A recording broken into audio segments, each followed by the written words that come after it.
Great to have you along for the ride. Thanks a lot for stopping by. Glad to have this young lady back. News Nation Southwest reporter. It is Allie Bradley. Allie, how are you? Good to see you. Doing well, not in the car today. Pag's a little comfortable in the home studio in Del Rio now. But by the way, you are going to give a show and tell in a little while, so you don't have to be in the car. Although some of that stuff where you walk and talk is pretty awesome. Allie, how long have you been covering the border? How long have you been down there? Gosh, I started covering the border, basically started really kind of looking into it in April of 2021. So nearly 3.5 years were going on. So a little bit of time down here. So almost the entirety of this administration. Now, you and I don't get very political on the show, and that's fine. But you do an incredible job reporting. I think you're second to none. That Malugian with the hair, whatever, he does okay. But he's not Allie Bradley. You know what I'm saying? So just tell me, how have things changed, if at all, since April of 2021 to right now, a week before an election? I would say what's changed is that people just really don't know. See, Pegs, when all of this was really happening and droves of people were pouring across the border, that was a visual that people could consume in a sense of they understood it. They could quantify the crisis, Yes. right? They could see it.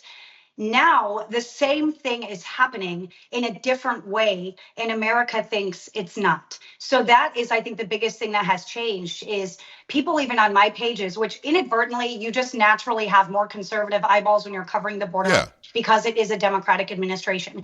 If Trump were in office, I would be considered liberal covering this and talking about kids in cages. Like everybody Totally. knows it. The border has just become politicized Yes. because both sides want the problem more than they want the solution, right? So, covering this situation and you see what's happening, it's hard not to be able to scream into a room and be like, but you guys, you don't know the truth. People, even on my pages, I'm posting about Del Rio sector, Eagle Pass, getting groups of around 200 again. People are like, wait, I thought this stopped. I thought the border Right. crisis was over. What are you talking about the border still? That's what, to me, has really changed because over the last 3 years and some change, I've been covering the border and people understood exactly why I was covering it. Now it's kind of like, well, where are the people?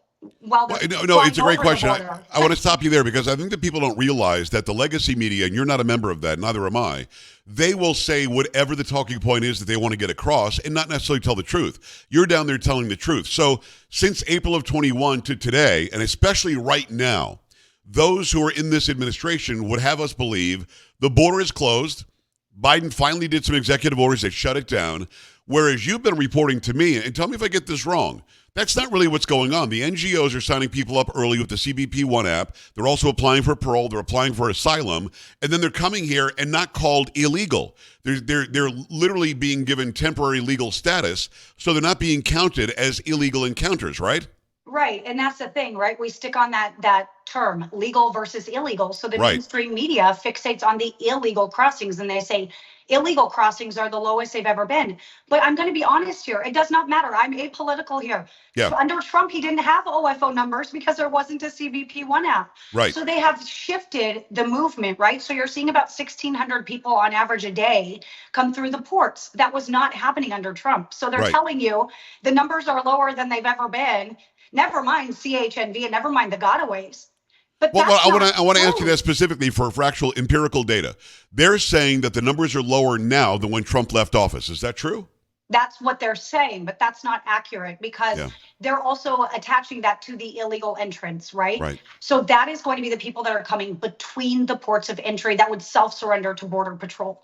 Those are considered the illegal entries. Now, the ones that are coming through the CBP One app, which you're right, CBP One has also been expanded all the way down to southern Mexico. They used to have to wait till they It's got to crazy. basically north of Mexico City to like our southern border to apply. So now they can apply south, and then Mexico's actually transporting them to try to keep them out of the hands of the cartel. So they're basically signing up on what CBP says is literally a dinner reservation app, Joe. There is no vetting on this app. There is no nothing. All it is a placeholder for your spot in line when you walk across the port of entry. OFO guy in blue apprehends you, encounters you, runs you through the system. That is what's happening. That app does not have your biographical data in it. CBP has literally said it is the open table app at our border. Like that is what it is. So they've now kind of moved the needle quietly. It was at 1,450. I have seen on average 1,600 a day. I've seen it as high as 2,200. That again is an executive move that does not need congressional approval. They could welcome in 10,000 people a day on the Wow. CBP1 app tags if they wanted to, because it takes a wave of the wand. That is an executive action. That is not something that needs the Congress to say, yes, let in 10,000 people. We could wake up tomorrow and go, whoa, whoa, whoa. Why is the Port of Entry seeing 10,000 people? Well, they're allowing it. Like that could happen, right? And they Because wouldn't that's count them as within illegal. They would just count them as temporary legal legal. status. Right, because again, That's nuts. that app is the only thing. That is the only thing that separates them. And it's Yeah. because they're coming through a port. So the administration says, you wanted a legal pathway. The port is the legal pathway. They're coming through the legal pathway. That's I'll crazy. say something. Apparently, I made fireworks go off. Yes, the fireworks with the, I don't know why the Hey, iPhones do that now, but there you go. I don't know. Well, celebrate. Yeah. But Celebrate so- your great reporting. Go ahead. Yeah. So, when it comes to the CBP1 Act, those are considered legal entries. So when you hear mainstream media talking about the numbers are lower, they are considering the numbers between the ports that are designated as illegal entries. We're still seeing on average about 1,800 a day. So at the end of Amazing. October, we'll look, it looks like based on stats I looked at yesterday, Pags, we'll surpass last month by a little bit. Wow. October, the first month of this fiscal year, will eclipse the last month of the last fiscal year by a little bit. And the last month was their lowest on record. Now that does include the port of entry and the illegal entries. Those big numbers, 101,000, that does include CBP1 or the port, because Yeah. that is a CBP OFO encounter. It's hard, like it's really confusing. Border Patrol is getting the guys in between the ports. Those are illegal. Those are the guys in green, Border Patrol. Yes. OFO, Office of Field Operations, those are officers at the ports in blue. Those guys are going to be encountering people on the CBP1F. So those are separate, but they are both going to be counted. What's not being counted here is the CHNV, 30,000 a month. That's about 1,000 a day, depending on what month you're in. And then, of course, the 2 to 700 gotaways every day. Those numbers are not going to be accounted for in that number. But you look at the fiscal year, right? And everyone's like celebrating, oh, last fiscal year at the southern border was the lowest on record for the Biden administration. Stop. Yeah. Look at national numbers. We ended at 2.9 million across the nation when you include northern and coastal sectors. The northern border has had the worst year on record. I think it's like worse than the last 17 And nobody fiscal even years talks combined. about that. Nobody even talks about it. And so I think News Nation, I think I might be the only one that has been. Oh, you are, pushing right. The Yeah. national numbers. And it's hard, Pags, because the media is up against themselves. If I report the national numbers and people say I'm lying or I'm wrong because Fox isn't reporting the same numbers I'm reporting, and people can't understand national versus Southwest border. Right. So we just stick to the border numbers. And I trust Allie Bradley. I'll be honest with you. Go and follow her right now, Allie Bradley TV on X, on Instagram, also on TikTok. She does a great job. You were showing me a bag of goodies, which aren't really goodies. It actually shows that there's so much illegality going on across that border. It's just got to be clamped up. This is my opinion. You got to shut it down. I'm hoping that we have a good result next week. But if you don't mind, let's do a little show and tell. What is it that you're encountering at the border? And this isn't stuff that somebody gave you. This is all being discarded? Yeah, this is all discarded stuff. And I want to start by saying what prompted me to kind of bring this out. In Eagle Pass in the Del Rio sector for the first time, we started seeing these kind of temporary bracelets, paper bracelets on people, like a concert bracelet, on discarded in big piles. So hundreds of them discarded, yellow, blue, and green. That was only something we saw down in the Rio Grande Valley, showing the organization of the cartel, the Gulf cartel down there. Now agents up here and law enforcement up here say the cartel's having a harder time making money. They're going to make sure every person pays. That's one way to make sure they all paid, is to make sure they have a wristband. And also agents are worried that this might lead to a bigger organization, right? They were throwing 4,000 people across that river every day in December. If they could do that without organization, these bracelets might be leading to something bigger, is what my agent sources are telling me. So when it came to Brownsville, I did find some of those cartel bracelets down there. These are what those ones look like. These are a little bit more harder paper than the ones that I found down at the Rio down here. But what's more is stuff like this that we're finding. This is a full-on passport from Mauritania. Mauritania is designated as a special interest country. Their stuff is still in there. He did not rip out his documents, but most of them look like this. Their documents are going to be ripped. They're not going to have their identification in there. Those two are from, this one is from Bangladesh. The other one is Mauritania. This one, Mauritania as well. You have Well, India. I've got to ask you, Allie, if you don't mind, and please keep showing us. But why are they discarding them? Because they don't want us to know that they came from a country of interest. Yeah, for a myriad of reasons. So this one's Brazil, which is a safe nation. This one, India. So obviously these people probably had some kind of asylum in Brazil before coming here. Pretty Right. new looking passport, Yeah. based compared to like this one, Right. right? So this person may be living in Brazil, probably got asylum in Brazil before coming here. So Right. the reason why this could be happening, a myriad of reasons. Number one, we just did a report how Pakistani nationals were coming over with South African passports trying to get in easier. They were told apparently by their smugglers on the way over here that they should not use their Pakistani passports. And they were actually provided these South African passports. Wow. Again, Pakistan is going to be considered special interest. Yeah. They're going to go through additional screening. They're going to have a harder time getting across the southern border and walking in. These guys did. It got flagged, right? So what's happening here at the southern border is the hope is they could discard this. And look at this. This is what you find at the border. Wow. It's an empty book, right? You Yeah. discard your documents, you rip them up, you shred them on the other side. I found buried documents, I found burned documents. And the reason is this: if they come across the border, say this guy, Rahul, he's from India.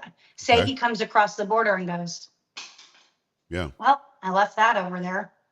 Hola, me llamo Juan. Wow. Soy de Venezuela. Yeah. Well, if Raul didn't flag in our system, doesn't have criminal history in our system, and doesn't flag on Interpol, then he is Juan from Venezuela. We literally And have no idea who these people are, is what you're saying. No we idea. have no idea. And Chief Rodney Scott, who was former Border Patrol chief, he testified it's like searching for something on an empty hard drive. Think about this, Pags. We have over 200 unique citizenship codes encountered at our southern border. That's over 200 nationalities is what that means. Wow. So how many of those are third world countries? A lot of them. How many third world countries keep viable medical databases? How many of them are going to keep a criminal history at that effect? And how many of them share it with us? And then furthermore, share it with us. How many friends do you make getting to the top? Not a lot. Right. So there are not a lot of countries that are chomping at the bit to say, here, USA, here's our bad guys, Yeah. send them back our way, because it's also probably more beneficial for them to be over here. Well, of course it is. When you see the Venezuela crime numbers are plummeting because all the bad guys are here. It's Allie Bradley, those of you who are listening. Allie Bradley TV over on X, on Instagram, on TikTok. Great Southwest reporter, correspondent from News Nation. Allie, you were telling me before we started today, you're also finding money. Why would people get rid of money? Yeah, it's so wild. Okay, so I found a lot of money. And by the way, I have sent these documents to intel agents, sent their photos, and I have actually mailed some of these documents that they have wanted. So Right. I'm not just sitting on them. Right. The intel, Border Patrol knows about the ones I have. So yeah, I found a lot of money. This one's Turkish. This is Mexico. This is the deal. What I'm told, and what these migrants have also told me, is that they discard this money because anything that alludes to them being okay, thriving, or being successful in another country, i.e., hey, they were okay in Mexico, why can't you go back to Mexico? Right. So they're going to get rid of their money right before they get apprehended. This is all right across the southern border or right at the border wall. Mind you, the border wall is not always the physical barrier, so it's Right. legal to be over there sometimes. Right. These discarded documents are not just around Border Patrol. They do it right when they cross the border, and then they're walking, and then they're intercepted by Border Patrol. I want to show you this too, Pags, because this is a CBP One app confirmation, and it's really interesting because I was finding these in Lukeville, Arizona, for confirmations in places like Nogales, which is just down the road. Right. So they had a legal way to come in, but they chose not to. And you can assume what by that? I would assume that it shows just how in control the cartel is, that they are deciding, even if we give them a legal pathway, the cartel is the one that's going to get paid, and the cartel is going to say, excuse me, we're going to take you and we're going to put you over here in Lukeville Wow. because we can make money off of you that way, or we can do this with you, right? Are they able to make as much money off of these individuals standing in line for CBP One? Probably not, but are they No. plucking them out of that line? You bet your bottom dollar they are if they're Yeah. a $13 billion a year industry. So Crazy. that's the reality, right? But then you have Trump come out and say, I'm going to create this victim of migrant crime compensation fund. We're going after the cartels. We're going to seize their money and their assets, and we're going to put that money towards these victims of this migrant crime. So it'll be interesting. I have reached out to the campaign to see if that means that some of that funding that's already earmarked in the Treasury, because we do already take money from the cartels, if that would be reshifted, or if the police agencies involved would still get that. I'm not really sure how that will all shake out, Pags, because that is something that we already do. Right. And the Kingpin Act already seizes assets from the cartel. So it'd be interesting to see his administration kind of play that out, what that would look like, if that would specifically be people that came in under this administration. I'm not really sure what the parameters are there. Maybe 1 minute with Ali Bradley TV on all the social media. Go watch her on News Nation. You got a chance to talk to Trump twice. The first time, he literally said, we have to stop, we might get shot. I mean, he had to say they were afraid that there was maybe somebody was so that was a very short conversation. You had a longer one. How did you find him? Because you hadn't really spent much time with him. Yeah, it was kind of a make good, if you will. I try to stay as far away from politicians as possible. Yeah. I'm like in the city driving in traffic. I'm like, get me back to Del Rio. Right. I want to be at the border. I want to try to cover this as objectively as possible. Yeah. And, having my feed littered with politicians all the time doesn't really serve the public. So I'm trying really hard to stay away from that. But it was a make good. And when a presidential candidate and a former sitting president, a former president says, hey, we're willing to talk with you again, you do it, right? And so it was a good opportunity. I talked extensively with my network about what kind of questions were appropriate in that space and in that time that would serve my following and my viewers and News Nations as well. And I was very supported by the network in that space. I told them I'm going to ask a lot of border questions. I'm just telling you, because you did great. Yeah, it was great. Selfishly, the people that are following me want to know about the border. We got some other stuff in there as well, but I think it was a really extensive and comprehensive conversation about some border topics. People didn't really know how that would look under him. So I think it gave some people a glimpse into that, a little bit more of an extended conversation. I do still have more questions about that, but at the long and short of it, it comes down to, the largest mass deportation. Everyone's really worried about that, right? Yeah, how do you do that? Yeah. That. A lot of conversations have really hinged on that with the election. So it's important to note the conversations I've had with him, with JD Vance, and others as well within the Republican Party have always maintained that the priorities would be the criminals. It would be people that we know that ICE has identified as criminals, right? 13,000 murderers are in the country. When they came, we don't know, but they are here in some capacity. But the reality is there are 1.34 at last count. I think it's probably more like 1.5 now, 1.4 or final orders of removal, Pags. So when you juxtapose that with the last largest mass deportation under Eisenhower of 1.3 million, if Trump just gets out the final orders of removal, he will be making good on his promise. Yeah, no, it's true. I do not think that this is a go after grandma sitting in the home. We're going to pull you out. I even asked the House Speaker that when they were down, asked him that like verbatim. Are we door knocking here? Are we pulling family members out of their home? What does this look like? And that just wasn't the sentiment echoed. Now they have not committed not to do that. That is something I would like to talk to them about. People that have been here for decades and flown under the radar and have not committed a crime.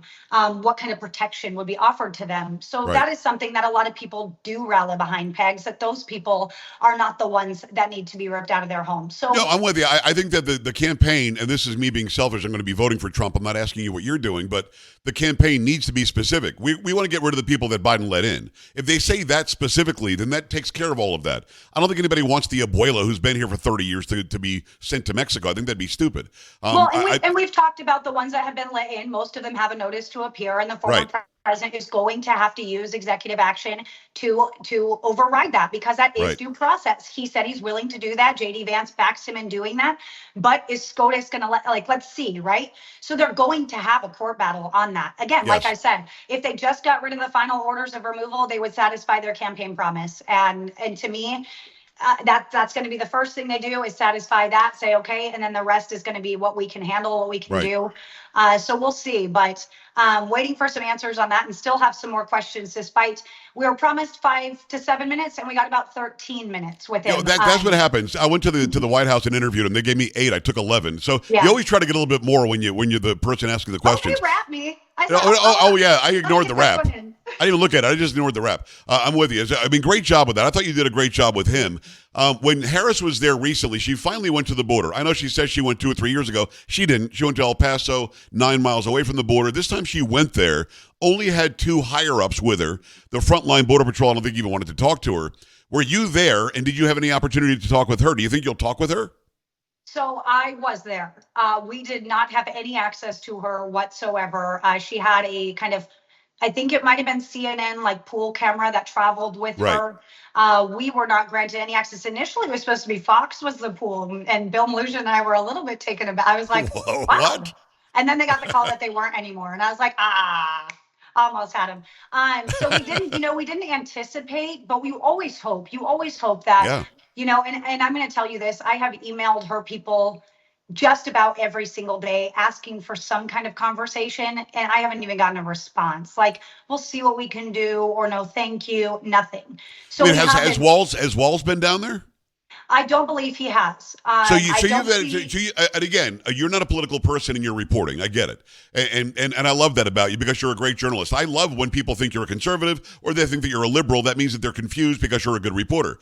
Having said that, have you had no access to the vice president's campaign at all? No surrogates, nobody. No, so we have an embedded reporter with them. So News Nation does. I have not. But I mean, you specifically, you're the border reporter. Yeah. Let's be honest. And I've interviewed nearly everybody that comes down there. When it comes to politicians, RFK Jr. twice. Even Mike Pence called us because we're News Nation and we're neutral. We're neutral by way of by way of ratings.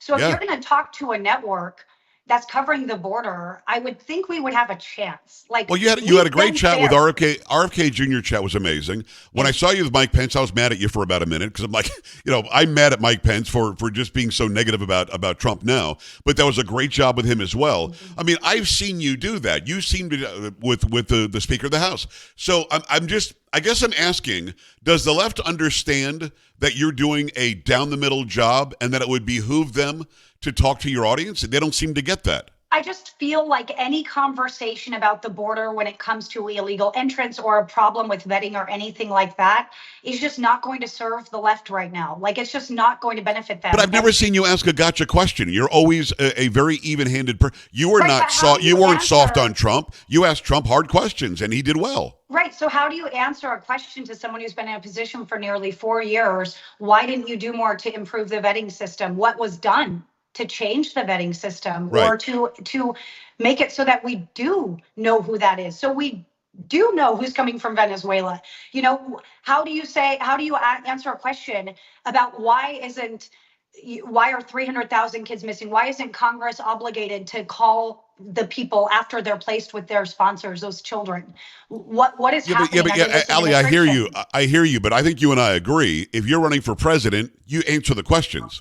And you answer them the best you possibly can because the American people have that. It's not just your question. It's your question for those who are consuming what you do. And I think if you want to be the president, you sit down, you answer the questions. It's like when Joe Rogan invites you on, I think you just go. And then you sit there and you do the thing and you show people what it is. So, I mean, I'm advocating for you. Anybody who's on the left who's watching, Ali Bradley is going to do a really good job no matter which side you're on. And I don't know what they gain by constantly going on CNN where Anderson Cooper suddenly looks like an even-handed journalist just asking her simple questions.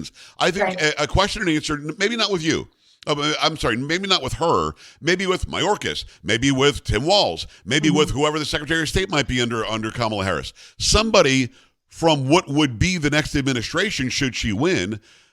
Would it not make sense for them to talk to somebody who they know is going to be even-handed about it? You're not an ambush artist.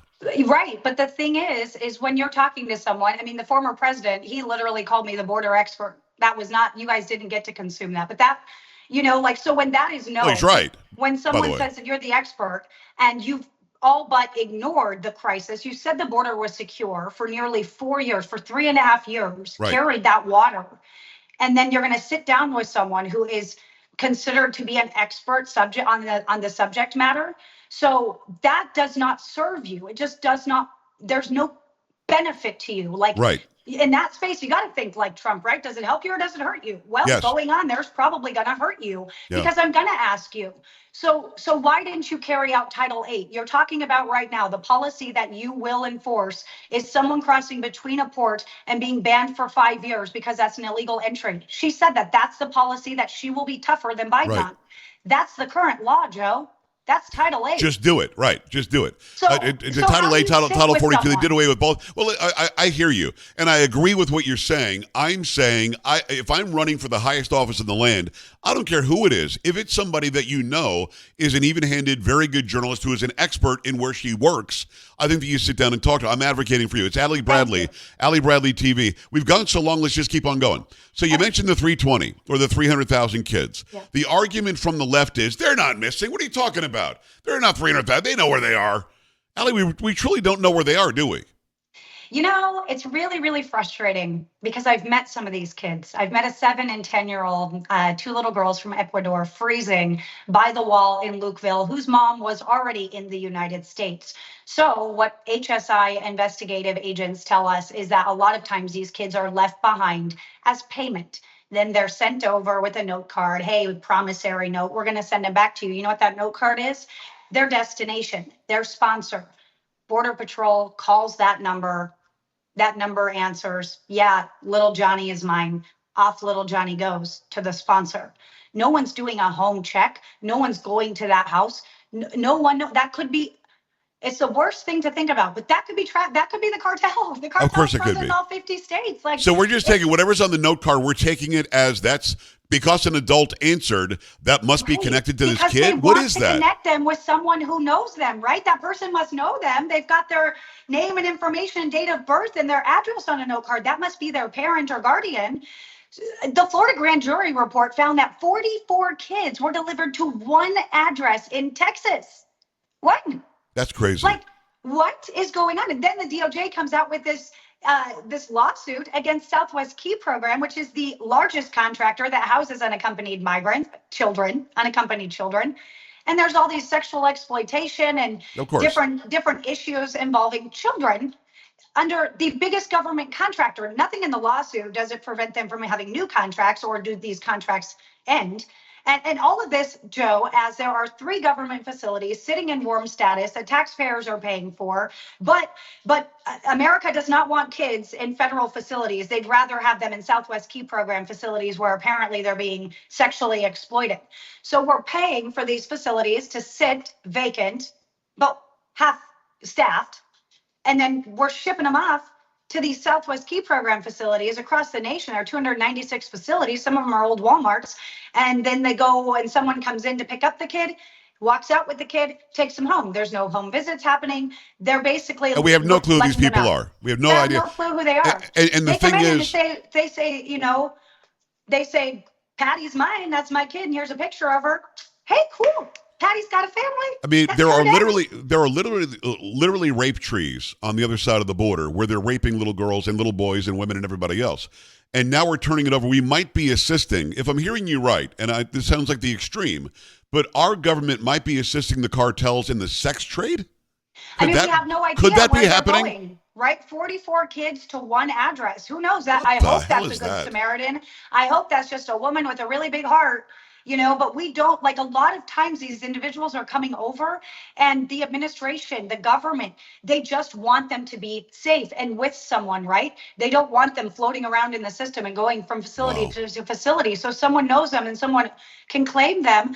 Oh my gosh, what a blessing. But it's sad because those people don't have the right intentions necessarily. We're not all intrinsically good, Russo. Right.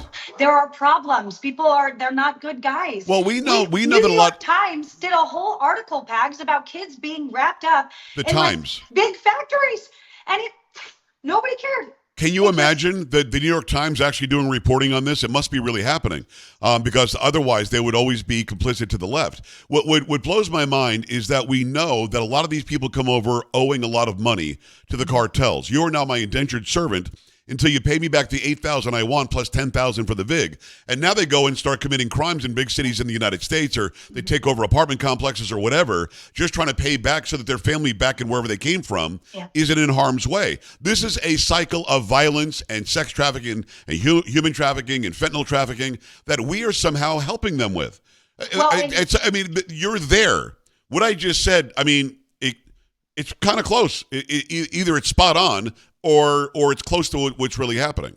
Well, and we've seen this. So under this administration, they have not removed or denied any unaccompanied child. So this administration has seen more and released more unaccompanied children in the past 6 years combined, which, as you know, than the previous 6 years outside of this administration, which spans part of Obama and Trump. Yeah, right. Now, so they released these kids all over the country, right? DPS, Texas DPS, had a group of around 200 the other day in Eagle Pass. 57 of them were unaccompanied children. More than 25% of a group was unaccompanied kids. Like, what is going on? That's it's crazy. Sounding alarms down here because these kids are coming over by themselves at numbers we haven't seen. I mean, when we were covering this at its peak, there were 8,000 to 10,000 kids in HHS custody at any given day. They were releasing this data every single day. PAGs, they stopped doing that. I think it was probably like 3-4 months ago, maybe, they stopped releasing the data about the unaccompanied children on a daily basis. So that is now something we have to go and dig for and find and sift through. So it's a little bit more difficult. But when it comes to the cartel and them, I can't tell you how many people we have met on this side that said, I paid them $3,000 over there. I owe them $3,000 when I get to Indiana, where my dad's a roofer, right? And then again, they can't work for the first 90 days or whatever it is, right? They're not supposed to, unless they're CBP1 app. I think it's within hours. They've got some kind of work permit. That is a story for a different day. Yeah. But so they don't have a job, but these people came over and the cartel knows where they came from. They know their grandma, they know their families, they know everything. So they can be like, sick. Hey man, you don't pay the piper. We're coming for your grandma. It's not even like we're going to come find you in the US. We're going to come down to where you're from and we're going to ruin that. And you're not even going to have a home to send money back to, right? And so these individuals get wrapped up in this. We're seeing more migrants transporting migrants illegally. We're seeing more people, claiming asylum, literally moving migrants through, from the southern border into the interior.